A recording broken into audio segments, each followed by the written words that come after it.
તાજમંજિલ ખાતે સંગ્રહાલયનું ભવ્ય લોકાર્પણ કરવામાં આવ્યું હતું। સરદારબાગ ખાતે આવેલ ઐતિહાસિક તાજમંજિલ ઇમારતનું રિનોવેશન પૂર્ણ થતાં છેલ્લા 1 વર્ષથી બંધ રહેલું જૂનાગઢનું સંગ્રહાલય નવા રૂપરંગ સાથે ફરી એકવાર ધમધમતું થયું છે।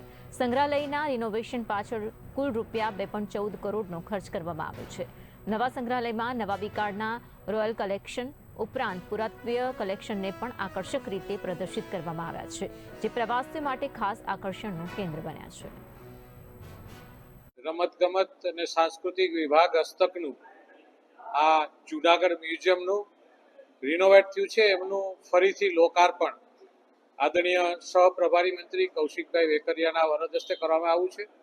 આ વિભાગ દ્વારા અંદાજિત 2 કરોડથી પણ વધારાના ખર્ચે આ જૂનાગઢ મ્યુઝિયમનું રિનોવેટ કરવામાં આવ્યું છે। આપ જોઈ રહ્યા છો કે અહીંયા ક્યુરેટર અને એની સમગ્ર ટીમ દ્વારા જે 125 વર્ષ પહેલા બનેલું આ જૂનાગઢનું મ્યુઝિયમ, આની અંદર જે મોન્યુમેન્ટ છે એ આપણે વુડનની વાત હોય, કાચની વાત હોય, માર્બલની વાત હોય, ચાંદીની વાત હોય, હથિયારની વાત હોય કે વસ્ત્રની વાત હોય, એ સમયનું આ કલેક્શન, આ જૂનાગઢ મ્યુઝિયમનું જે કલેક્શન છે એ પૂરા દુનિયાનું અલગ અલગ વસ્તુઓનું અહીંયા કલેક્શન છે।